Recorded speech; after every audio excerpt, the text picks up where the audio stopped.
Hey everyone, in case you aren't in the loop already, which I'm sure you are, Behavior did a community stream recently to talk about the upcoming PTB that I believe launches November 4th, if I remember correctly, and I have quite a bit to say about it. I'm going to mostly follow the order of the stream itself to try and keep things organized. Their goal with this PTB is to revisit the ideas that were proposed in the Sinister Grace PTB, that being the anti-tunneling and anti-slugging systems, except this time around they added an anti-camp system update to the mix.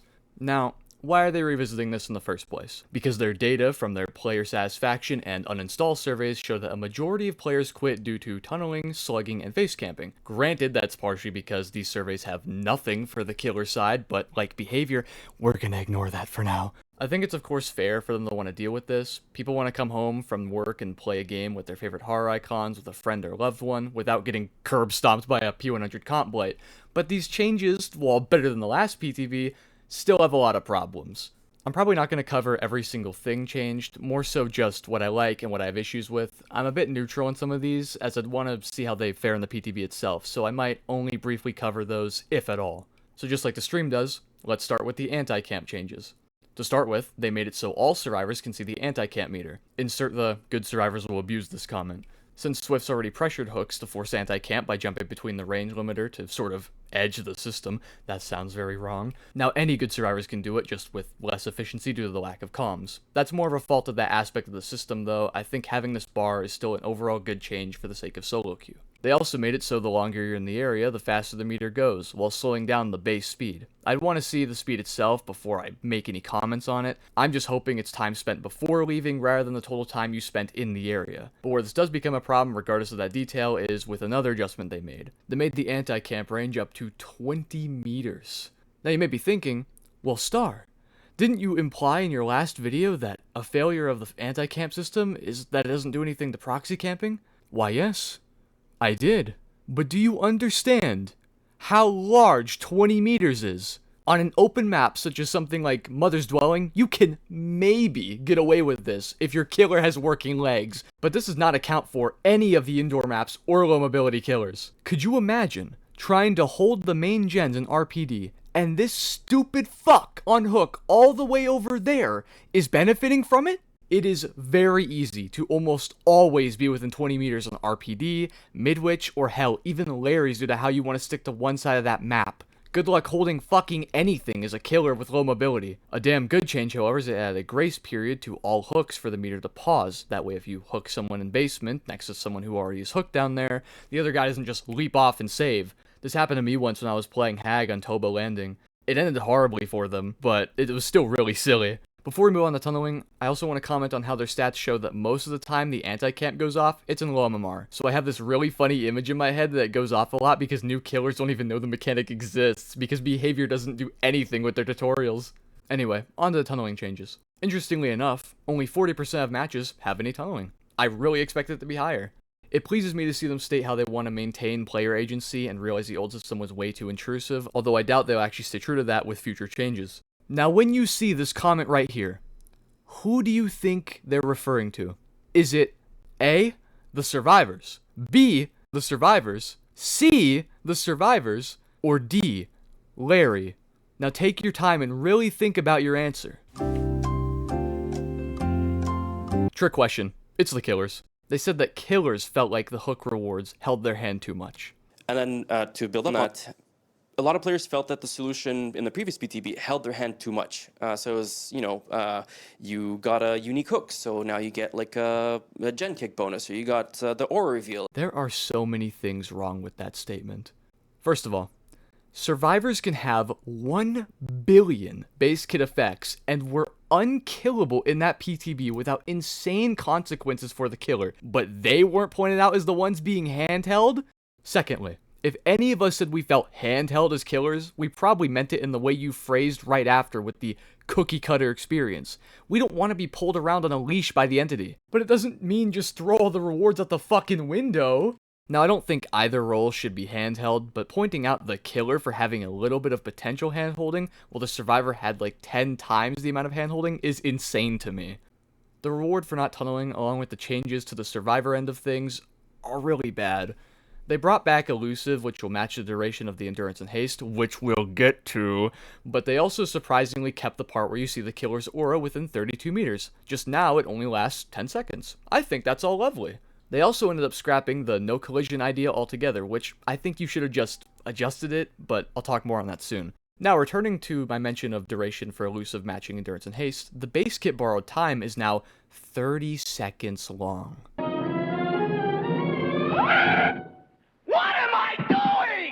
Behavior.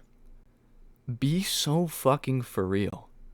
You said you don't want survivors to use their protections aggressively, which is why you removed the no collision aspect, yet you gave them 30 seconds of being able to body block the killer for free.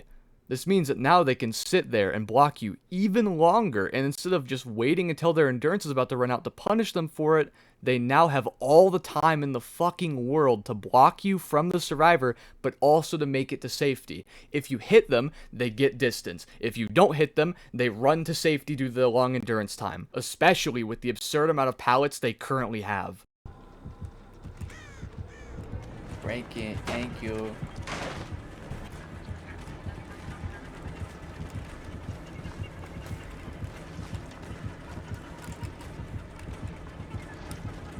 Damn, bitch. Slow your fucking roll.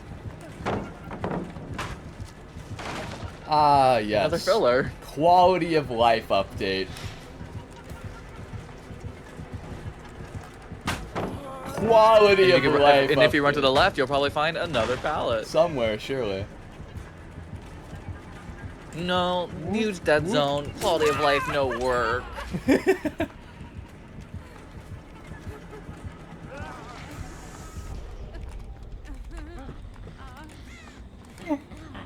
Oh, fuck.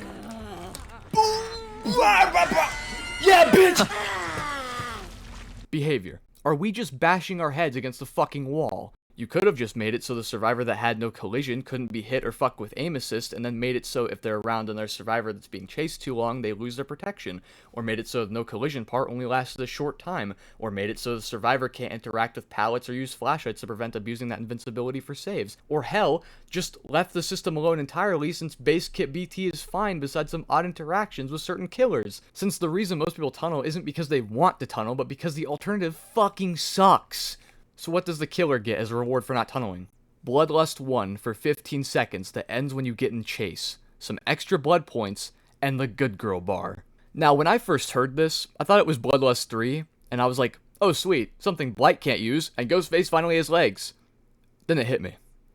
Even if it was Bloodlust 3, low-tier killers still don't get much use out of it either, because some of them, such as Ghostface, have to toggle a power or break a pallet that would really hurt them if they didn't. As for the high-tier killers such as Blight though, if killers like him don't benefit, why would he even bother behaving when he can just delete someone out of the game in the blink of an eye? This is not enough of a reward to make playing nice viable, so as a result these changes are just super one-sided and don't actually fix why tunneling happens. They of course are adjusting perks, items, and add-ons to compensate for these changes, which I am definitely interested to see what they do with them. To the paper shredder with you, Soma family photo! I'm really hoping that's a nerf to syringes and styptics. But anyway, it's time to talk about the slugging changes. I might get a bit heated for this one. Listen to this. And then you have the more evil Skull Merchant. The more evil Skull Merchant? Are we serious? You did not just call someone evil for slugging while broadcasting live to thousands of people in an already toxic community. Now granted, there are people who do slug to be malicious. They absolutely exist. But this is such a gross thing to say because it generalizes so many people who are typically slugging for the snowball play. You just gave so many entitled brats a form of validation to see all killers who slug as evil, and potentially be even more toxic to them. I find this so bizarre because you guys have made killers who are designed to fucking slug. Oh look guys, it's Twins and Oni, or should I say Elizabeth Bathory and Satan! Utterly disgusting. I'm actually going off script for this. I don't know what possessed you guys to not only say that live to thousands of people, but to prepare for the stream an image that so clearly depicts the Skull Merchant as an evil person for slugging. I thought the red eye was going to be for a rework or something. It's not. They just wanted to depict her as evil with the fucking hee hee. I'm so devious. Do you understand what power you are giving the people that think that people are evil for doing these things? Do you understand that behavior? Do you understand that people have received death threats or been doxxed for playing ways that survivors don't agree with? Do you understand that there have been streamers who have had fake grooming allegations for simply winning a fucking match against people? And you have the audacity, in your infinite wisdom, you think, I know what we'll do. We'll present the killer who's slugging as evil. You fucking... They showed off some data for the map Slugging occurs the most on, and the top spot goes to the game also known as Gideon's. When the hosts wondered why that was, the entire chat exploded with pallets, and Behavior saw this, didn't understand why it was being said, and replied with, I'm glad you guys love pallets. I have explained it to you until I am bleeding from the eyes. The answer is right there in front of your gawking mooncheese of a face. Nobody on planet Earth likes Gideon's. The reason slugging happens there so often is because of the 900 pallets to pallet save with and all the hooks being light years away from where you'll be chasing. But Behavior can't figure that out because it's not listed on their stat sheet. The changes themselves still struggle with a lot of the problems they had in the Krasu PTB. Pick yourself up once and have it forever, having faster crawl speed as time goes by so you become even harder to find and hook. Please stop doing that. Although, thankfully, you cannot recover while crawling anymore, they did make the resolve bar timer be 120 seconds, which is definitely better. It also now goes faster with more people downed. Kinda scary, but I don't have much to say on that yet. Overall, these changes show Behavior still doesn't understand that to fix the usage rate of these strategies, that the alternative needs to be equal to or higher value than said strategies. I'll give credit again that they aren't directly punishing the killer anymore, but they may as fucking well be with how much Survivor can do with this. Just a shitty blanket fix once again. I'm fine with this all being a priority for them, but why is this something we're revisiting so soon? I thought we were focusing on Operation Health again, or addressing the other issues with the killer role. Although adding rewards to playing nice will really help the killer role and the survivor role at the same time, but they just missed the mark once again.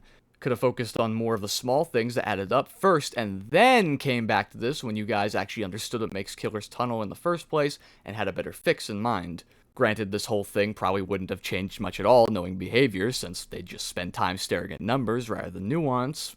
I hope they listen to the feedback again and improve upon this once more, but at the same time, I really don't trust them to do so. Everything else before the Krasu PTB typically hit live regardless of our feedback, and even for that PTB, Michael Myers' rework still hit live. In the stream, one of them says, the PTB is made for testing. I will die on this hill. And to that I say, usually, you're right. Nobody should attack you guys for testing things on the test servers, or attack you for any typical game stuff anyway. But you have to understand Behavior. Everyone is tired of this rinse and repeat process. We're tired of this vicious cycle where you waste so much time and money to make these PTBs that still make it to live regardless of feedback, and make the game worse at least in some way, or just flat out don't get used at all, especially because the problems that do come to the game typically don't get fixed, at least not for a while. So we're back at square one, sitting there, waiting, and hoping you fix the game once more. You wouldn't have to die on this hill if your hill wasn't made of lies, fake apologies, and empty or broken promises. There's a few more things they did, but they don't really affect anything major. They made Auto Haven almost as ugly as Fallen Refuge. They talked about having a change to map rotation. Why is RPD voted to be in the top 5 most liked maps? They updated the widgets for the settings. They announced removing Legion from 2v8 until they tweak them. Really unfair to Legion enjoyers, but I get it. Teased a little bit about their Trickster rework. Buffed Skull Merchant a bit. But the best thing to come out of this entire stream, the customizable scratch mark colors, yeah baby! This part's actually fantastic. I still have hope because this is at least a step closer to the right direction in some ways in comparison to the Krasu PTB, but at the same time, I feel like a baby getting keys jingled in my face and getting happy about it without realizing I will soon be hit by a very PTB-shaped truck. Anyway, that's all I have to say about the stream. I'm going to take a few minutes to yap about the last video and the upcoming videos. If you don't want to stick around for that, then that's okay.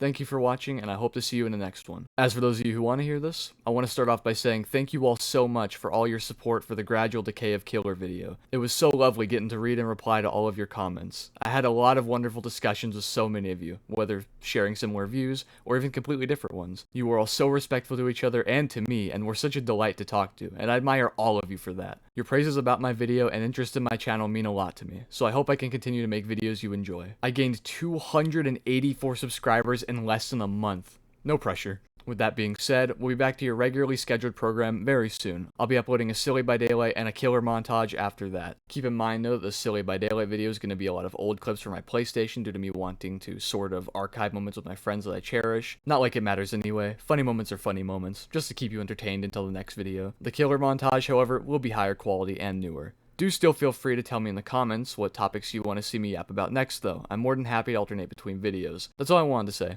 Once again, thank you for watching, and I hope to see you in the next one. This is Star Savior, signing off. Oh, and happy Halloween.